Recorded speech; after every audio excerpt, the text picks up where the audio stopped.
Welcome to another episode of the Say It Sister podcast, brought to you by Wise Women Lead founders Karen Harris-Kelly and Lucy Barkus. This is your space for real, unfiltered conversations about womanhood, the messy, the magical, and everything in between. We're here to talk about existing, thriving, and empowering ourselves and each other by connecting to our experiences and truths, and saying them out loud, so that we can feel and heal. We're called upon to name the taboos, stigmas, stereotypes, and lies that keep us stuck, so we can rise and reign like queens. Because when women share, we hold space, inspire action, and create change. We open up spaces and deepen relationships that bring us closer to love and a better world for all. So get comfy, grab your favourite drink, and let's say it, sister. Hey, hey, hey, sisters, it's January and it is that time when the peak interest in recruitment boards hits. So many professional women between 30 and 55 are feeling that real shift, or kind of like a dis-ease with their current roles and the environments that they find themselves in.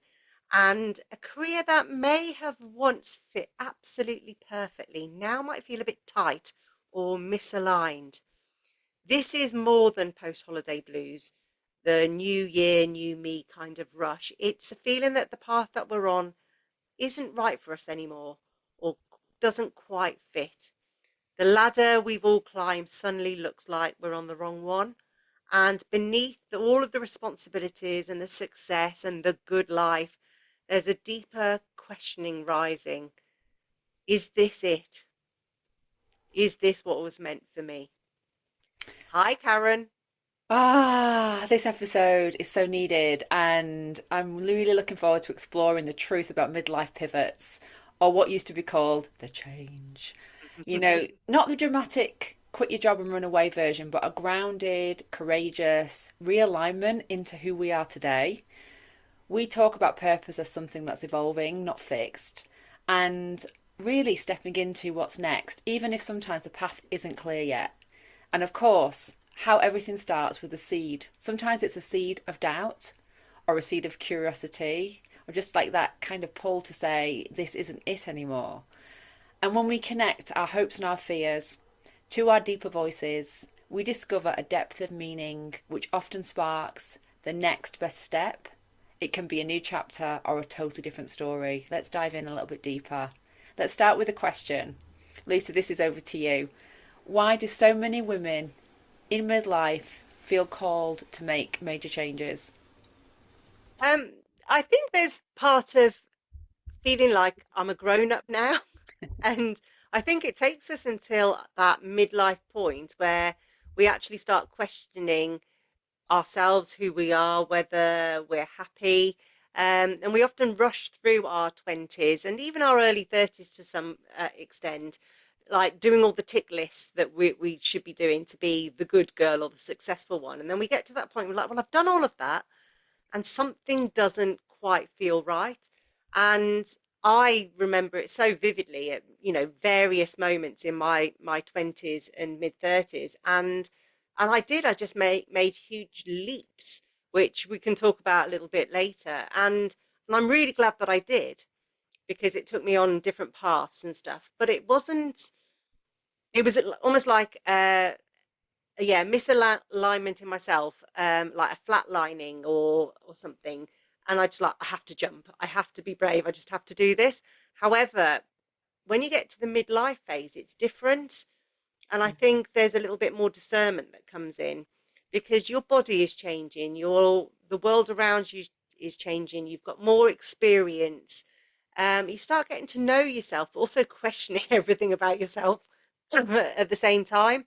And so it's a different kind of call in this change. And it's absolutely linked to our hormonal changes and that perimenopause stage. But it's also this element, like I said, of a little bit of maturity, a questioning. What about you? What do you make of it? Yeah, well, I did blow up my life, in my 30s. I reached a point and I was like, this isn't it for me. So I had that awareness. And so I thought, well, I'm going to have to start doing the work to see what it is then. and went on huge journeys with that. And it did mean I had to let go of everything I had built. And I was really at the top of my game. I was really there, and I was thinking about it last night. I was thinking about my life, and I was thinking about, I was hanging out with rock and roll stars. I was behind the scenes doing work at London Fashion Week, New York Fashion Week with key brands. I was head of communications. I was traveling everywhere. I had teams in New York, LA. I just was living this very, very, very successful, very high end life. I had the wardrobe to die for. It was like everything was there for me. And yet I'm a soul searching type woman. And I also felt, even though I had so many people around me, I felt quite lonely. And really, all I wanted was a family to lay down some good roots and to do work that filled my heart with joy. And I did love my work. So it was giving me something, and all the trappings that came with that and the expenses accounts. But I just knew that that wasn't who I really was. But I had a lot of fun while it lasted. And then I got to a point where I was like, I can't do this anymore. I'm cheating myself to the level of I actually don't know who I am. And I think that was the bit when we've been talking a lot about feeling lost. And I think because I did it slightly earlier, I had these experiences of going, I am completely lost. I'm completely lost and I don't know I'm lost. And then it was like, I'm completely lost and I know I'm lost.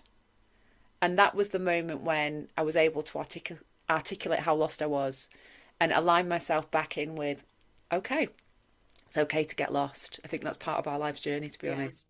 But who am I inside and what does give me joy? And it wasn't the life I was living. So then I had to go, and it was one thing at a time. I didn't just go, I'm leaving everything, but I started gradually, slowly. Actually, I started bold. I quit my job, and it Yeah. kind of went from there. And then I left London, and I just I just allowed life to unfold, and I was very free actually. And I look back, and we're going to talk about this later, like the bits that we need to sort of let go of and mourn. Um, I miss that party girl because I miss how energized and crazy and wild she was. And some of the stories I've got are like, I mean, they make my eyes water on so many different levels. And sometimes I was thinking about this story the other night, and I'm not going to share it because it's just too much, but I will share it with you later. And I was like, almost like crying with laughter to myself, having this memory that came back and of just how crazy I was and how inappropriate I was. And I was like, oh my God, it's making my eyes water, like, on so many levels. And I'm going to tell you later about that story, unless we dub it out. Um, you know, and I was like, who is she? And I think, we go through these phases and like bringing it back to this point, then midlife hits and we're like, our energy is sort of different. We're a little bit sluggish or we're overwhelmed and we're manic. Or we can be all of those things on different days. And we're like, I don't know who I am. I'm not feeling like myself anymore. And it feels like a crisis, but it's also a massive opportunity.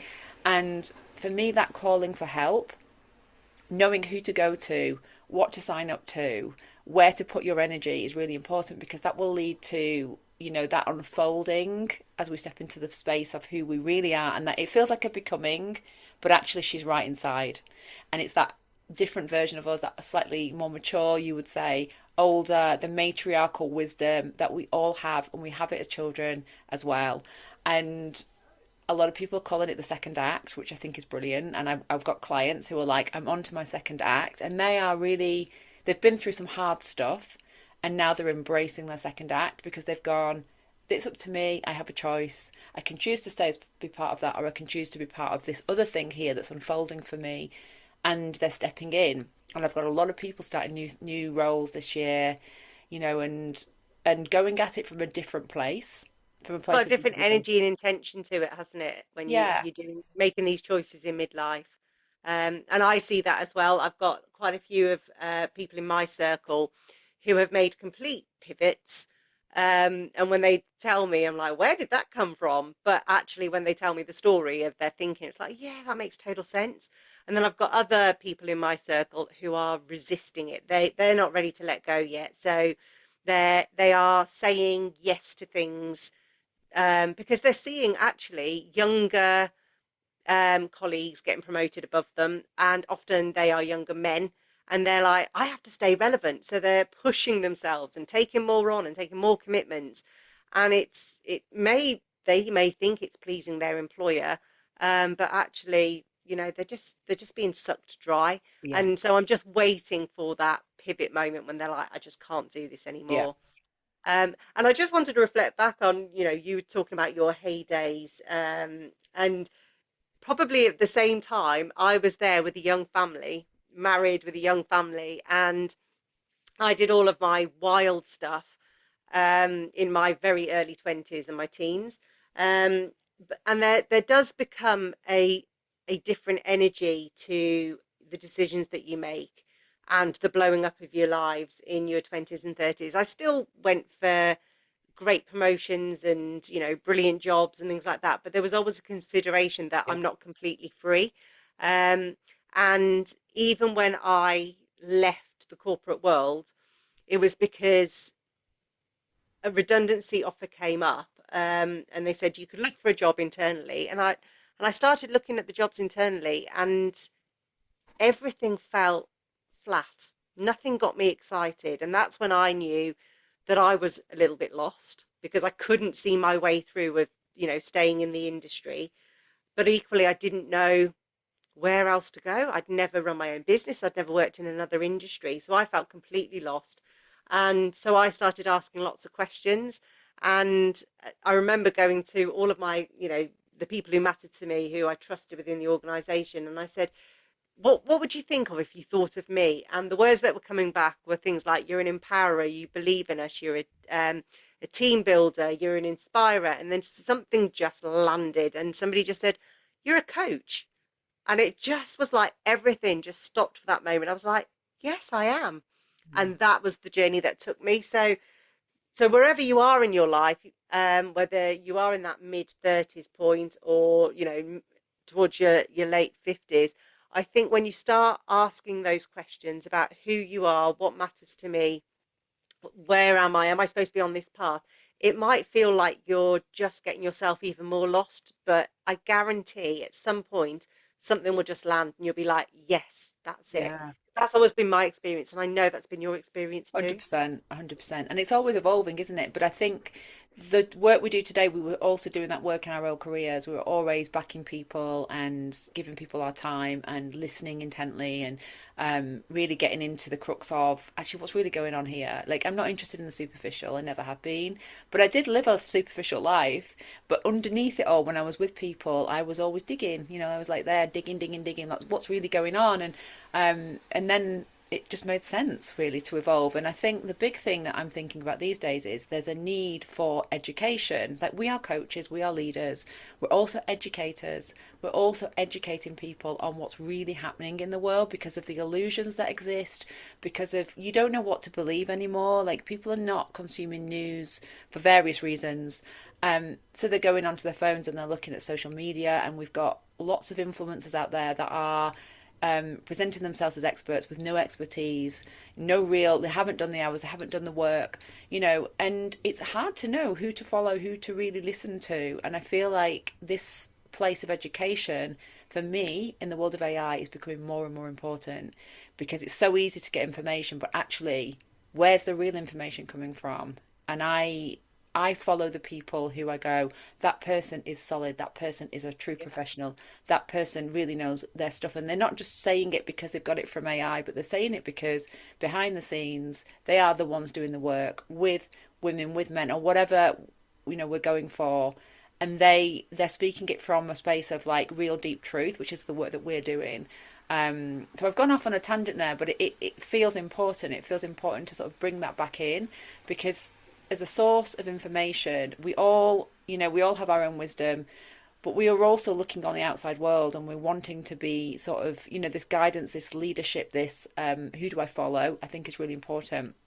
But let's bring it back to this being in flux, this place of, how do we let our purposes evolve as we're still evolving as well? What views have you got on that? So I'm going to talk about myself a little bit again, because I am absolutely in flux at the moment because my children are both reaching adulthood, and this year both of them will complete their formal education, and so they will be adults making their way out into the world. Mm. And what I'm really becoming aware of is that this tiny bit of letting go has been happening for a fair few number of years now, like little bits where they start getting more independent. They want to make their own decisions, and then I'm there guiding them, but not telling them what to do. So bit by bit, this flux from I am in my mother stage where it's all me nurturing them to actually taking a step back. But then comes the reality of, oh my God, they're adults now. Mm. And my role has completely changed. So my purpose is still to nurture and love and be a mother. But actually, there's a little bit now about mothering me, but also about, before I get into my nana stage, the crone stage, I'm like in this in between period, and I'm kind of like giving myself a decade to think, actually, if I've got ten more years of kind of being free without children, without, while I've still got my health and I've still got my passion and my ambition, what is truly possible? And I think that's a really lovely place to be. I haven't got any answers, by the way, um, but um, but it's a real gifted area. And so I think we're all in this flux of, depending on where we are in our lives and how much energy we've got and our health and our well-being and all of that kind of stuff that's going on, that sometimes we feel like we can moving fast, sometimes we need to, you know go it within, and I've definitely done that this winter. Um but I'm not rushing into anything. I'm being a bit more discerning about the decisions, and I'm just letting things unfold. But who knows? Next month I might have a load of energy and I'm like in it again. It's So interesting, isn't hopefully it? that makes sense. You know, it makes total sense. I'm in a different life phase with being a mum of a 7-year-old girl. So it's totally different for me. So what you were talking about earlier resonates a lot because I feel like I have so many considerations to make all the time. Like everything is weighing up with family life because I have to. I have to. The primary caregiver. So I have to consider her within, she's within my business, she's within my business model. It's as simple as that. You're in this different phase and I feel like it's part of me's going like, like almost like take a deep, take another breath, Karen, because that is going to be my future. And yeah, it feels like a long time away. And I also see that in you, that drive and that determination to be really like, let me do it, Karen. Let me do it. Don't worry about my time. Like I can do that. I can be it, and it's really inspiring because it is a touch point on me in the past. So Yeah. it's really strange. It's almost like we're living, we're the same age, we're living through the same phases, we've got the same similar experiences in our perimenopause journey, and yet we're sort of like giving each other views, or there's like that woman that you see in the mirror that's reflecting back to you Yeah. something that's I either feel that. coming, and it it makes me stop and go, like the need for the breath of going, Karen, that's your future. That's your future. You're not there yet, but it's your future. And then I'll be like really, I'll be probably in the nana stage by then.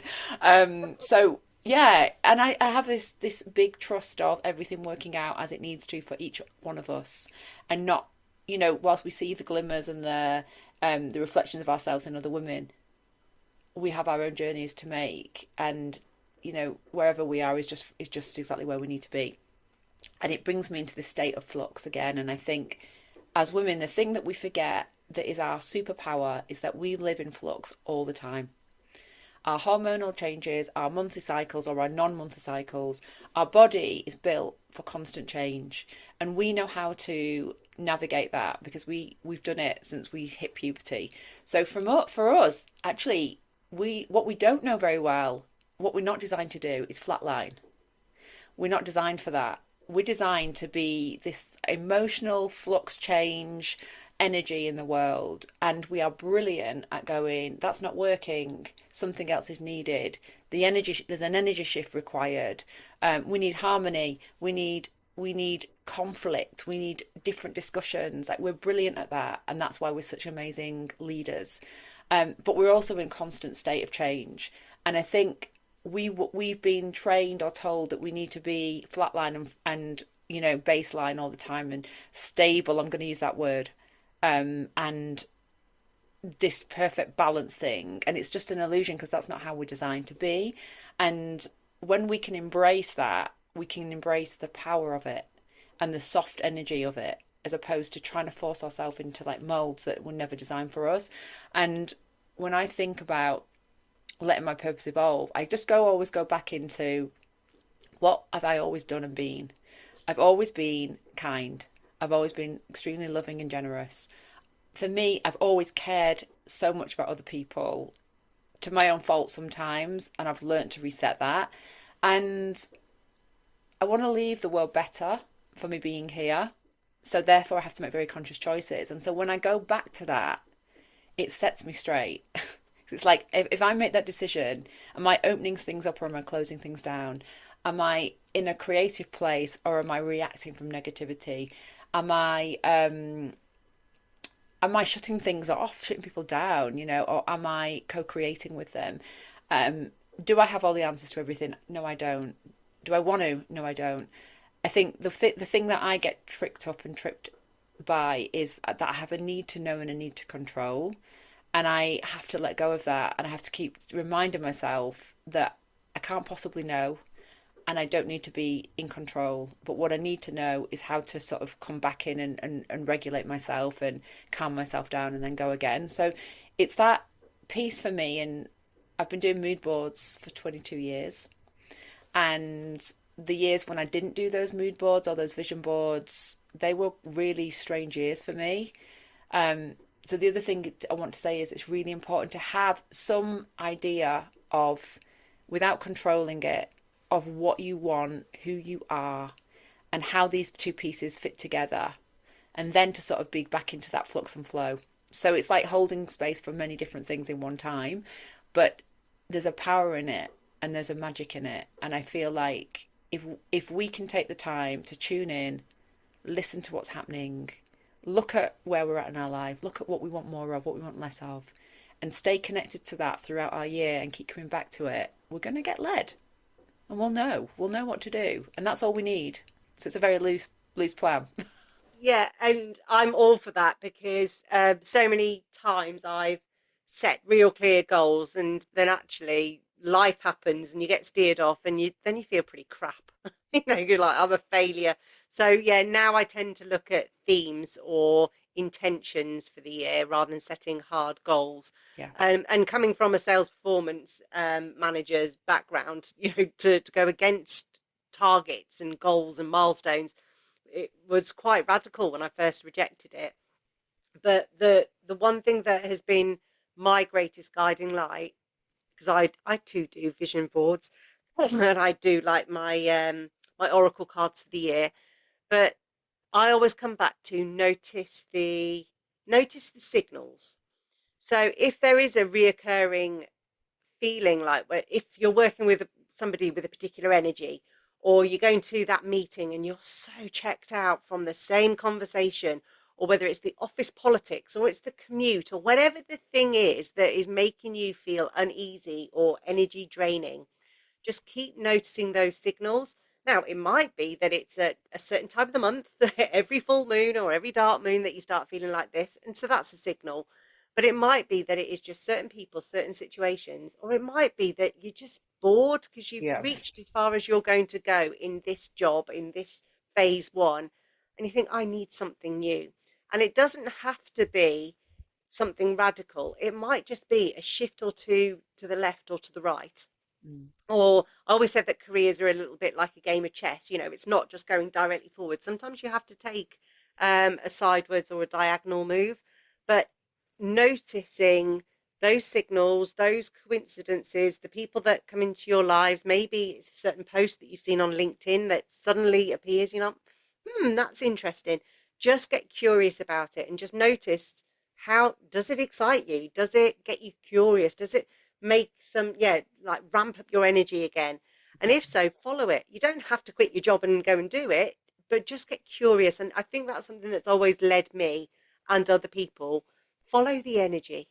Absolutely. And it is one step at a time, isn't it? And it might be that it's working with a different leader within the Mm. current company you work for. It could be that you need a different level of leadership, or maybe you want to step into a different level of leadership yourself. It goes on and on and on. I think sometimes we think we've got to change everything. sometimes we do, sometimes we don't, and it's knowing when, and that's where our wisdom comes back in and just investigating. I think I always say to people, just become the best in a detective of your own, experience, and be that in a detective for yourself. Because that's really where the information lies. That's where the next steps lie as well. And we're not really taught to do that, are we? So we have to learn these skills of like deep listening, deep sort of focus, like putting the spotlight inside. Oh, what was that about? I'm feeling this, and you just start to build and you start to feel more connected. And that certainly helps with feeling lost. That was certainly my journey. I didn't know I was going to do the extreme things that I did. I just followed it. Yeah. Um, the other question is what are you grieving as you let go of the old identities? Or, have you experienced this yet? Where are you with that? So it was about 2 weeks ago. I was at a wolf moon ceremony, and I was doing this guided meditation, and um, and it was really quite profound because in this visualization, the person that I needed, the message was, what are you letting go of in the year past? But actually, it was my 22-year-old self that came to visit me. And I realized that actually I need to let go or grieve her, Mm. because even now when I think of myself, I still think that I look 22, because it was when I felt my most free, my most empowered, my bravest, most pert, and with the curves in all the right places. It was like what I'd say was my perfect version of me in my mind's eye. And although that girl is still within me, because we never shed ourselves completely, she has gone. And it is a good, yeah, 20 odd years later.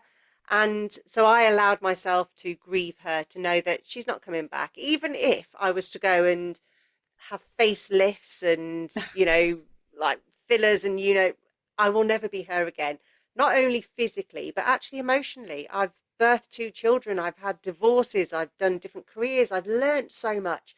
I will never be that naive and full of wonder. And I think it's also the fact that my daughter will soon be that age, and I see her whole life ahead of her.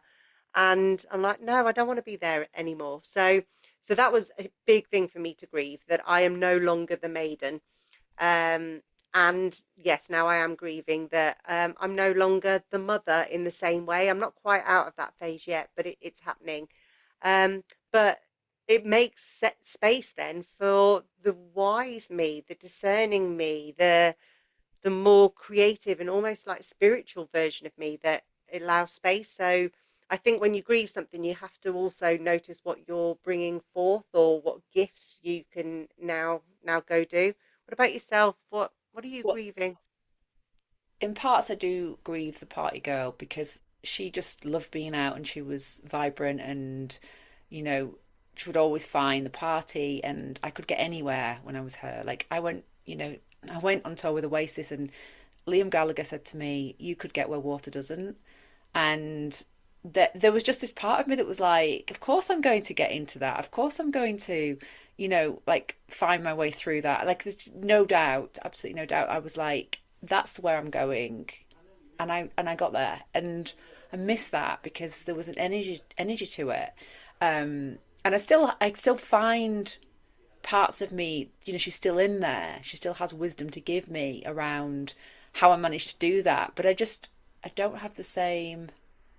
I just don't have that. It's more like I'm more questioning these days. I'll be like, oh God, no. What if I get turned away? I mean, not that I don't want to be backstage, at a gig. I'm not interested in that. I've done that stuff. I feel very much like I've done that. But what I loved was her approach and her energy and her like the no doubt. That's the bit that I miss. I think if I look back at it, and that's the bit that I want to cultivate more of in my life today because I still need that, because as business owners, we need that energy for us to get, to get where, he also said to me, you could sell coal to the miners, which again is just a brilliant statement. And when I think about it, it makes me laugh. It makes me smile because I think, God, that person I could sell anything, even though I wasn't in sales. People just believe me, and I think I still can do that, but I am just not as ballsy as I used to be. And then the other one is that I left her behind and I became this yoga type person. And I also miss her because now I can't be bothered to do yoga anymore. And I like when I think about how much space I had in my life and how much traveling I was doing things all the time, I was going on retreats, then I was leading retreats. I was very free in my work and very free in my expression. And I don't feel like that anymore. I feel much more like home based and contained. But also, the idea of going to a yoga class, I did try quite a few things last year and I was like, I don't want to be here. I don't want to be here. This is, but they're annoying me. I don't like the way they talk. So it's like that old part of me that I was in that, and now it doesn't fit for me anymore. And now I'm much more like direct to the point. Can't be bothered with the woolsey. Um, you know, what exactly are we saying here? Can we get to it? That's where I am now, and that's that kind of very I don't even know what name to give it because it could be so many call so many things. It's like I haven't got the time or the energy for this. Get to the point and let's go. I think it's it so where we might have been a little bit whimsy of look like, hey, let's have a go. It might be interested. Now it's like, oh, and it's almost like a bit of a gnarliness to it. It's like, oh, been Yes. there, done that. But that is what I think I really appreciate about this stage, and this is for all women out there. You know, if you're looking at your colleague and you've just got no tolerance, or you've got low tolerance for their intolerance or their BS, notice it and allow your gnarliness to come out from time to time, because you probably spend the first 40, 50 years of your life being a good girl and smiling, and actually they don't deserve it. So, yeah, notice it. Allow the inner rebel, the teenager, The rebel. that It's definitely the rebel. That's it exactly the is. right Let it word. out and see where it takes you. Because actually, there are things that you wanted to probably rebel against in your teenage years, which you weren't allowed to because you were still a bit of a kid. Whereas now you're a full grown ass woman. If you don't like something, you don't have to I'm do gonna say it. and it's taking me back to those memories. You know when you're in the coaching classroom and stuff, and you're playing in the sandpit, and they give you some weird brief, and you're Yeah. like, no one really knows what the brief is, so everyone's a bit like, what are we doing? One eye open, one eye closed. Are we ready? What are we doing?